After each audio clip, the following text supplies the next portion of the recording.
Het feest van God gaat door. Het grote feest van God komt eraan. Ondanks alle filosofieën en bedenksels van mensen die er niet in geloven.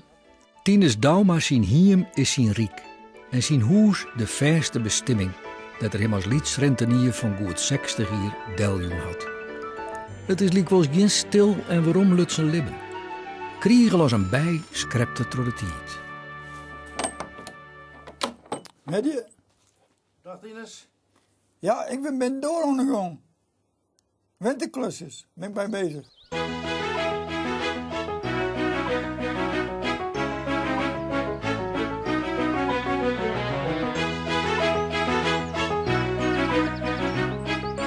Alles in het leven had een doel. En alles loopt vast. Dat is voor Tinus Dauma een ding dat zeker is. Zo staat het beschreven in het draaiboek van zijn leven.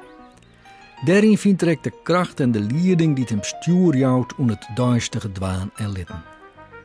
Troch de onderzoekjen en uiteproberen had het leven zelfs hem een protte leerd. Een oor zou daar misschien net zo gauw op komen liet steen dat ze het krijgt zat was. Maar voor hem is het bewust en dwarsem omgaan met de natuur een wichtig onderdeel van zijn bestaan.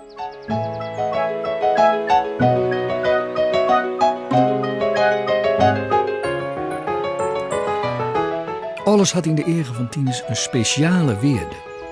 Dat zit hem lieke goed in de liedse als in de grutte dingen. Je moet het zien en je moet er wat voor oer hebben om er wat maar te dwaan. Sober, zuinig en dwarsem binnen de woorden die het bij Tinus passen. Maar de belangrijkste paadwijzer voor zijn bijzondere levensstijl is voor hem het woord van God. Jezus zei, en wie gelooft, ook al is hij gestorven, heeft zijn eeuwige leven. Moderne apparaten komen er in een huis net om te pas. Maar met oplossingen dat goed hoe naaitocht is, kreeg het alles handig zijn beslag.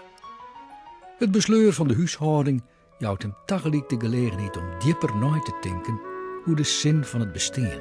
Zo stel je naar hemel komen. Lekker? Zo. Ze zeggen wel, dit is niks zeker, maar ik geloof veel dat ik in de hemel kom. Ik denk wel, dat mag ik net denken. Maar ik denk veel te vaak, als ik net in de hemel kom, dan ben er een soort mee niet direct net komen. Maar dat mag ik vanzelf net. Dat mag ik net denken.